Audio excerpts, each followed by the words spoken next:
Man, I do love Oh, hey everyone, it's Movie Lover 120 here, and I'm here with a brand new top 11 video, and this is gonna be the follow-up to the one I did yesterday. And of course, well, remember how I said I love superhero movies? Well, I remember there's also some bad ones. There also happens to be a few terrible ones that I loathe with a burning passion. Man, sometimes good genres gotta have a bad movie I hate. And the comic book genre always happens to be one of them. There's several good comic book adaptation films, and there's several awful comic book adaptation films.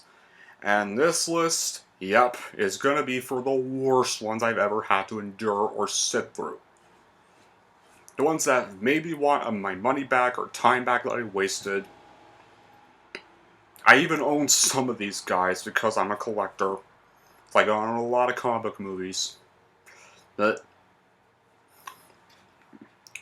there's anyway, yeah, let's get on with this video, and I'm gonna start off with the dishonorable mentions. Because we always gotta start with the dishonorable mentions, and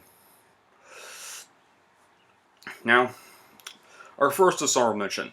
Now, okay, I don't really think this one's all really bad as the rest of the ones I'm gonna get to on this list, but it's definitely probably the worst or weakest MCU movie to date. And yeah, that to me would have to be Thor: The Dark World. Now, so, this relative of mine and me, we both, around the year 2013, we saw almost every blockbuster or comic book movie in the theater that year. Almost every comic book movie or blockbuster came out in 2013 was garbage. This was definitely not one rare exception. I mean, like, I don't think I've come this close to walking out of a superhero movie. I've never walked out of one, but this one almost made me leave the theater. Saw this one with a few friends. I nearly walked out, but I didn't want to leave them, so I went back in and sat through the rest of that bore fest, and like this is the worst MCU movie to date.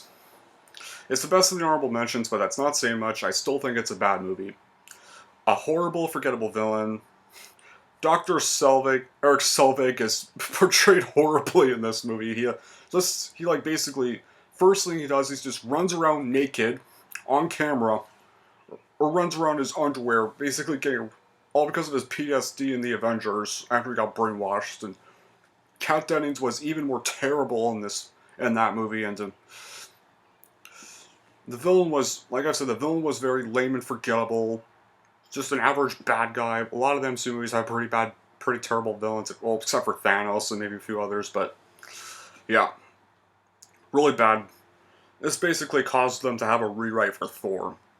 That's how we got, like, Thor Ragnarok. They basically rewrote Thor after the results of this movie. I don't blame them for doing that. This almost made me rage quit the MCU. I was like, if Winter Soldier's not good, I am done with the MCU. But thankfully, Winter Soldier saved the MCU. After that, yeah. Best of the dishonorable mentions, but still not good at all. Okay, dishonorable mention number 2. Ghost Rider, 2007. Oh my god. This is when you think of bad Marvel movies. This one easily always comes up whenever I hear that word. Okay, this was just a soulless, watered-down, PG-13 CGI crapfest that was only made to make money, made without any love or remorse for it whatsoever, because here's why. The movie acts too silly and campy compared to its gritty, dark source material. Ghost Rider's a dark character, and this Ghost Rider acts too hilariously silly, not scary. They made Ghost Rider a freaking idiot in this film. Nicolas Cage looks nothing like Ghost Rider at all. There's lame acting performances. The special effects in Ghost Rider are terrible. I mean, and it can come off overly ridiculous, and here's like, and there's a checklist, like, okay, we're gonna have the motorcycle, we're gonna make the motorcycle look like crap, check. Okay, we're gonna have the Ghost Rider voice. Ghost Rider voice sounds really weak, check. Okay, we're gonna also half-ass the pen stare scenes, which all look like crap. Like, it's so sad that a comic book had better had better Ghost Rider movies than its own movie adaptation. That is just sad. Only like good now, okay. I mean, like the design of Ghost Rider is pretty good. At least he still looks like Ghost Rider. I mean, the actions of Ghost Rider are pretty cool. There's a good soundtrack, and there's still some well done CGI. I mean, Nicolas Cage does a better performance in here than its other movie follow-up I'm gonna get to in a little bit. Yeah, I don't hate this movie as much as its sequel that I'm also gonna talk about in this video, but I'm gonna get to the sequel later, guys. Okay, dishonorable mention number 3, Judge Dredd, a film that's not made by Marvel or DC. Ugh. The 1995 film, guys, not the 2012 one. The 2012 one's good. Talking about the one with Sylvester Stallone. Like, my god, this one just takes a lot of liberties with the source material, put off a lot of fans of the comic. Yeah, Dredd spends most of the movie without his helmet. Everyone just says the word lost so much. I love Sylvester Stallone, but his performance of Judge Dredd is so stupid. Rob Schneider was a horrible choice, a horrible character in this movie. He was not necessary for some. It doesn't fit with the tone of something called Judge Dredd. So many plot holes. It doesn't even decide if it wants to be serious or comical, so the tone is uneven. It's an unoriginal plot. Like, it's just crap. It's garbage. Avoid it. Go watch the 2012 movie, please. Okay, and final dishonorable mention: Green Lantern. Ugh, oh my god, just another over-bloated CGI fest. I remember seeing it in the theaters, and I've never saw it again after that. It was once, like, it was that bad. I only watched it in the theaters, but the poorly written script doesn't follow up on the actual character. Too many super cliches, weak and boring plot, subpar special effects, cartoonish CGI, some extremely unlikable characters, and only the main character, Hal Jordan, was the only likable character in the movie. Really bad acting. Hal's costume is terrible and downright creepy, and even Ryan Reynolds made fun of it in the Deadpool movies. And even Ryan Reynolds, like, if Ryan Reynolds were watching this video and saw this part where I bashed Green Lantern, he would agree with me 100% because even he hates this movie. He didn't want to make it. He really hated it. He even hated it so much that he even mocked it. Always mocks it in the Deadpool movies. Like, first one, he's like, don't make the super suit green or animated. And then Deadpool 2, during the post-credits, he like kind of shoots Ryan Reynolds before he makes Green Lantern. He's like, you're welcome, Canada. Which was actually pretty funny, but the only good quality is that this is kind of how, to be fair, without this movie, Ryan Reynolds probably wouldn't have met his wife, Blake Lively, so that's kind of one good thing this movie did. I'll give it that. Supporting cast members do a good job, still a lot of good fight scenes, and just still some great certain supporting characters that were in the comics and are good nods to the original comics, and romance scenes okay, and music by James Newton Howard is pretty well composed. And thankfully Ryan Reynolds would redeem himself 5 years after this by portraying Deadpool, which was definitely a much better role for him than this. And then again, like I said, he would probably agree with me. If he saw this video, Okay, dishonorable mentions are done. Now, let's get on with the dishonorable mentions. Okay, number 10, Dark Phoenix, 2019. Hands down, the worst X-Men movie in history. Just mess up the X-Men timeline even more. Villains all suck. All the villains are nerfed. Confusing plot. All over the place story. Professor X just repeats the same motivation like in X-Men The Last Stand. The trailer already spoiled Mystique's death, so I knew it was going to happen. Oh, speaking of Mystique, they ruined her character in this. They make her a rude SJW Karen who says that X-Men should be changed to X-Women. Blames her own brother, Professor X. Is rude to him the only few scenes she's in. Thankfully, she's only in like a few minutes of the movie, and thankfully gets killed off. She gets killed off pretty damn early, but I don't even care. His version of her is just terrible compared to the original trilogy version. Her original trilogy version was so much better than this. Jean Grey's music theme is just okay. There's so many bad production values, and Nightcrawler is so out of character. The Corey unintentionally funny moments, like, after this, X-Men just went to Disney, where they belong, thankfully. That is just sad how it went out with this, but thankfully, I like that the director admitted his failure in the movie and even admitted the movie's bad, unlike stars director Ruin Johnson or Crazy Kennedy, or unlike those two at Lucasfilm that blamed the fans for their own failures. This one the director of Dark Phoenix apologized for his failures and actually admitted the film sucked. So I at least give him credit for that. I don't think it was his fault. Like, Fox kept kind of ruining his vision for the movie, so it's kind of mostly the executives' fault. Not one. Okay, number 9, The Amazing Spider-Man 2. Like Dark Phoenix, the worst Spider-Man movie ever made, and how Sony pretty much lost half the rights to Spider-Man. It had the same problems as Spider-Man 3 did. There was too many villains hogging the spotlight, but at least Spider-Man 3 was a Spider-Man movie. It was still a separate movie. It didn't try to set up a universe. I mean, I personally kind of like Spider-Man 3, guys. No offense, but I would watch Spider-Man 3 over this crap any day. I only saw this crap once, and I never saw it again. Again, overstuffed plot, weak villains. Tone of the film didn't even match the first Amazing Spider-Man movie. Too many characters to focus on. This seems like Harry Osborn terrorizing Oscorp and killing Donald Mencken were disappointingly cut, and there's so many product placement almost everywhere. False advertising, anachronism. A trailer spoiled most of the movie. Movie apparently, let's not forget Green Goblin's cringeworthy line, "Harry's dead." Ugh. God. One of the most cringeworthy quotes in cinema history, and hey, let's also just kill off Gwen Stacy way too early. This is trying to get some cheap emotion out of the audience. It was a pretty emotional death scene, but they should have just saved her death for the third one. If they were even able to make it, they should have just saved her death for another movie. Not this. If Andrew Garfield got to have his final outing as Amazing Spider-Man, then they should have just did that. But thankfully, Peter Gwenner still awesome characters. There's still some great performances, still amazing action scenes, and the design of the suit, it kind of bears a stronger resemblance to the suit from the comics, and good soundtrack from Hans Zimmer. Yeah. Okay, well, other than that, it's terrible. It's the worst Spider-Man movie ever made. Okay, I own this one. Number 8 would have to be Suicide Squad. Oh god. Like Dark World, and like Dark World, I saw this crap in the theaters. Almost even walked out, probably the second time I almost walked out of a comic book movie. But I didn't leave, really. I came close to walking out, really.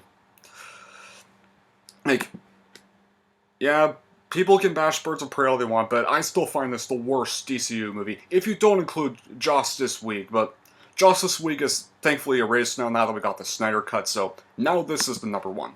This is back to being number 1 worst. Here's why. The executive meddling, abysmal editing, waste of a great concept, too much exposition. Script only got written in just 6 weeks. And of course, okay, we got the Joker in the movie, we gotta make the Joker look like crap. Thankfully Zack Snyder's Justice League cut did redeem his appearance and redeem his version of Joker, but before all that, this Joker was really badly written. And he barely even appears in the movie that much. They overused popular songs way too much in the movie. They just try to cash in on the popularity of Guardians of the Galaxy and they miserably failed at it. Suicide Squad members are barely even characterized as being affably evil or even anti-heroic. They just point out that they're evil just to remind the audience that they're evil. Neon-heavy visuals that don't blend well with overly dark scenes, and Harley Quinn's backstory. Let's just make her backstory too disturbing for a PG-13 movie. Many critics even felt the movie should have been R-rated. In fact, yeah, that's the problem. Like with the Ghost Rider movies, this was a watered-down PG-13 crap. A lot of the ones on this one are just watered-down crap cash grab sequels. Oh my god. The good qualities that Deadshot and Nell Diablo have good touching backstories. Cast is still pretty good. Margaret Robbie is perfect for Harley Quinn. When Will Smith did a good job playing Deadshot, he was one of the few best things of that movie. Him, Mel Diamond, and Harley Quinn were the only good things to come out of this movie. Still decent acting, amazing soundtrack, good makeup effects, amazing trailers. Like, the trailers are way better in this movie. They made this movie look good.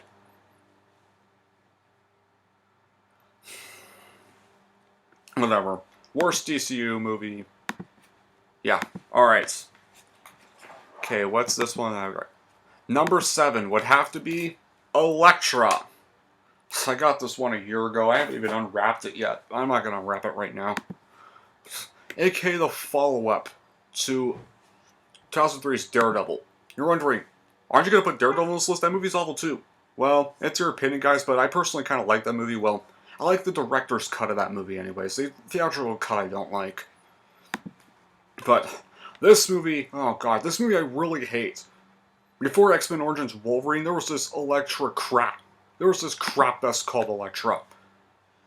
Seriously, they had to scrap the Daredevil sequel for this? What? God, like, here's why this movie sucks so much. There's still some false advertising. Elektra's iconic attire is hyped up heavily in the advertisement. It does not even show up in the actual movie. It only shows up like twice. There's some poor pacing. First 20 minutes of the film are basically Elektra going through her house to just get ready. Just goes on way too long. No actual relevance to the plot. Overused flashbacks. No characters are not even properly introduced, and you don't even know half their names. Poor acting. Elektra herself is the worst offender. Jennifer Garner just sounded extremely tired in her delivery, and she always speaks in a monotone voice.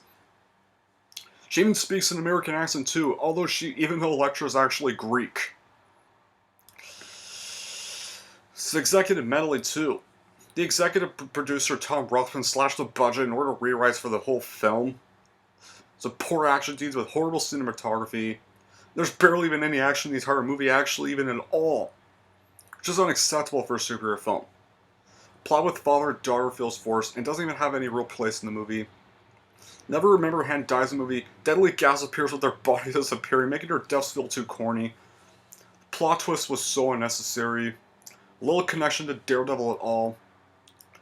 Only connection it has is just showing her leather suit and a deleted scene that was re-added to the director's cut involving Matt Murdock. The Hands are incredibly weak and underdeveloped villains with a generic game of ninjas. Well, just avoid this movie and please. Alright, number 6. Oh god, I reviewed this movie too, but whatever. Blade Trinity. Oh god. Watered down. It's still R-rated, but it doesn't even feel R-rated at all. It's basically just watered down fake Blade. This is not even, barely even Blade. Like, this feels way too comedic, way too lighthearted, and then probably all like, but Movie Lover 20 Blade 2 is much more campier, is much more comedic than the first one. Yeah, but it's still a gory movie. I mean, it's still an actual Blade film. It's still an actually good sequel. Maybe not as good as the first one, but it's still a proper Blade movie. Despite the change in tone, a little more campier tone than that first one did. This is not Blade. Why the hell is this called Blade? This is an absolute abomination to the character. This ruined Blade for me. This ruined Wesley Snipes as Blade for me. Like, I think even he'd agree with me on this. He did not want to make this movie. None of the shots of Blade are him. They even CGI'd his eyes in one shot. And then half the movie he was just going in his trailer, smoking weed. Didn't even want to do the actual movie. He hated what David Ayer did. And I don't really... David S. Goyer, I mean, did with the movie. And yeah, just kill off Whistler again. Dominic Purcell is terrible as Dracula.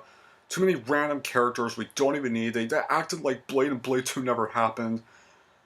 There's the comedic tone was really unnecessary. I mean, Ryan Reynolds was the only good thing to come out of this movie, but he felt way too out of place for a Blade movie. He really did not belong in a Blade movie. Like, Abigail Whistler has a bizarre and this annoying quirk of listening to pop music on her iPod. I mean, Jessica Biel was still okay in the role, but wasn't a big fan of their character. They have way too many endings. Both versions of this movie's ending are nonsensical for any reason. And the narration said that Blade continued hunting vampires, but the vampires were literally wiped out.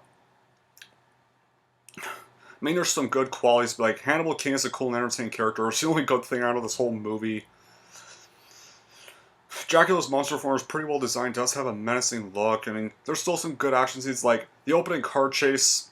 That's where the movie started good, and then it ended really bad.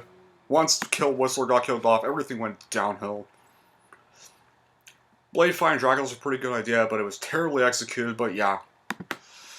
This movie belongs in the garbage. And I'm gonna throw it away when I've done this list. I'll do that part later, but not right now. Let's just get back to the list. Okay. Number 5, Superman 4, The Quest for Peace. Ugh. This is pretty much where DC was starting to lose their logic, and Superman pretty much... The Superman franchise just died until Superman Returns. Like, this is the film that turned a superhero movie genre to a dead horse. Special effects were terrible. Comedy attempts to try to be funny and hilarious. Acting is so poor from the newer cast. False advertising. A bizarre, loosely written plot. He used the same shot of Superman flying for every single shot. Badly done overdubbing. Some lame fights. Oh my god. Having Superman filmed during the brink of nuclear war is just a questionable idea in the first place. Scene from the first one where Superman flies around the world with Lois is just redone in this film, makes a terrible conclusion to Reeves' Superman franchise. It pretty much permanently killed Christopher Reeve's Superman film franchise, and like I said, Superman Returns should have been the follow-up to Superman 2. It's technically still part of the Christopher Reeves franchise, except it has a different Superman actor. I mean, it's still the same Superman as as the Christopher Reeves version, just with a different actor playing him. So yeah, Returns really should have been... Superman Returns should have been the actual Superman 3. If you did Superman 1, Superman 2 Richard Donner cut, and Superman Returns, then you have a pretty epic Superman trilogy right there. Like, John Williams' opening theme from the previous films is still pretty good. It's still got a well-intentioned message, and tagline's exciting. Christopher Reeve still gets a good solid performance as Superman, but other than that, it's just an awful movie. It's the worst Superman movie ever. There's 2 other DC movies I'm going to mention. I'm coming up. Alright. Number 4, Catwoman, 2004 with Halle Berry. Ugh. Oh my god, what an ugly, vile, disgusting adaptation of a Batman villain. This barely has any connection to Batman at all. Like, this feels more like a separate movie. Just got the Catwoman title slapped on just to make a quick buck. It was just a soulless, watered-down cash grab. Like I said, no connection to Batman. Feels more like a gender-swapped version of The Crow. This time the character's named Patience Phillips instead of Selena Kyle. So this basically just feels like a rather structured spin-off. Mediocre plot, idiotic characters. Halle Berry is terrible as Catwoman. Like, I like her as Storm from X-Men better. She's good as Sophie from John Wick 3, but she's so bad as Catwoman. I'm really miscast as Catwoman. It's poor writing, terrible editing, unconvincing villains like the main antagonist Laura Hedder, atrocious CGI, needlessly gross sexual scenes I did not want to know, something that really did not belong with the character of Catwoman. Some bad costume designs, laughably terrible dialogue. This film and Elektra were pretty much killed off any superheroine focus film, but thankfully Wonder Woman in 2017 saved it and did a better job of it. In the scene where Patience jumps across different buildings, not even a stunt double, you can tell it's just CGI.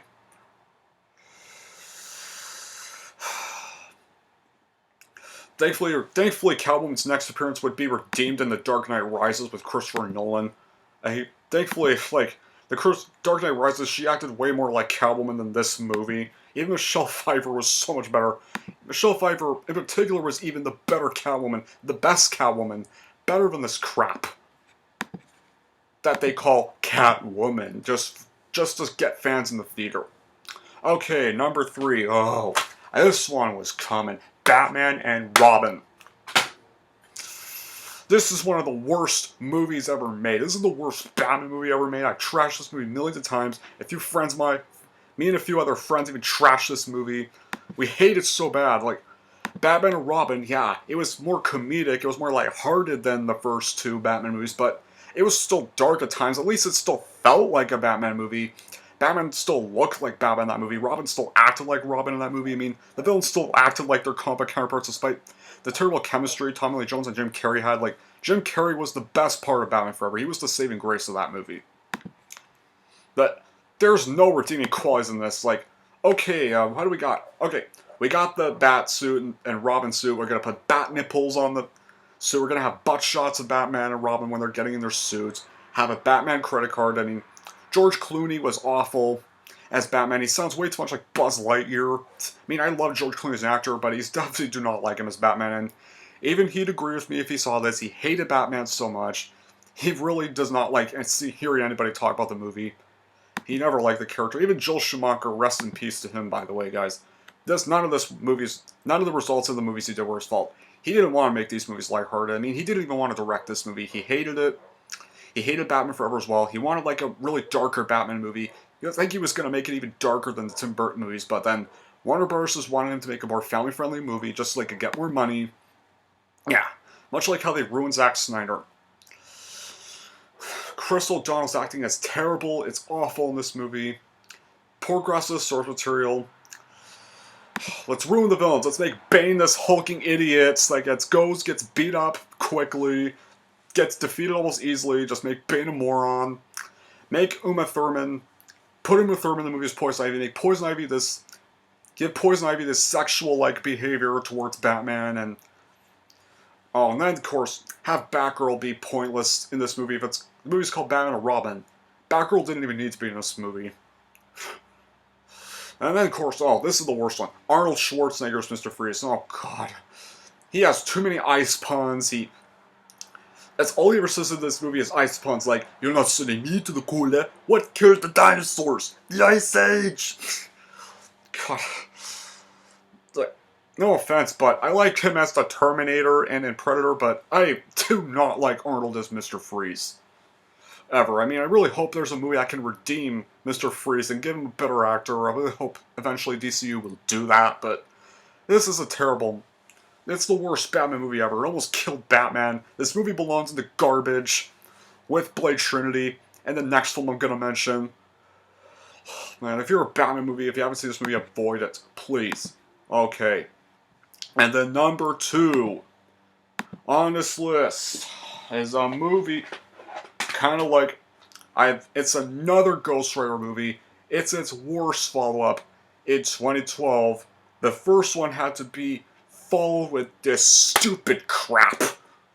Yeah, Ghost Rider Spirit Vengeance. Second worst superhero movie of all time. Oh, like, the first one was terrible, but at least the first one felt like a Ghost Rider movie. At least he looked like Ghost Rider. It was still a Marvel movie. Somewhat. Like, this doesn't feel like a Ghost Rider or Marvel movie at all.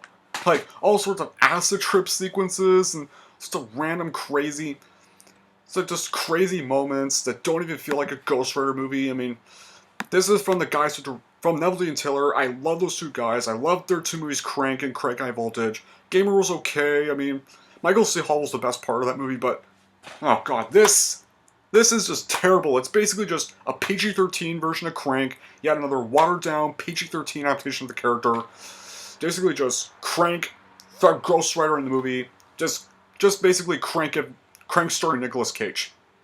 Yeah, it's basically just Crank with Nicolas Cage and Ghost Rider combined.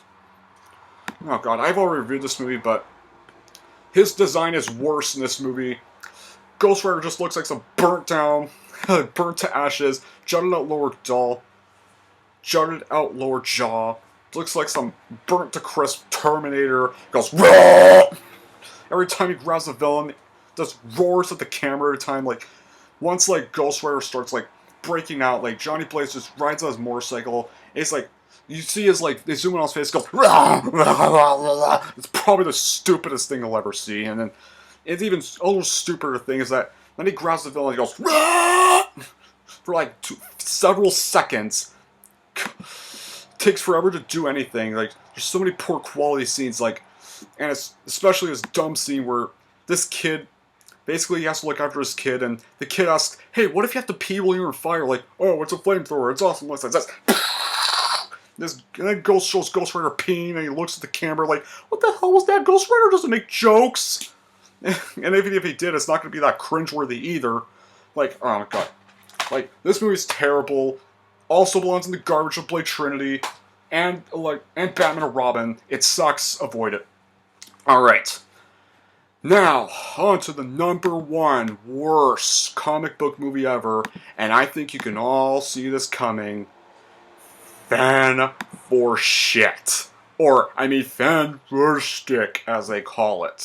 The 2015 reboot of Fantastic Four, the most pointless, only just made so that Fox could keep the rights to the Fantastic Four, made with no passion whatsoever.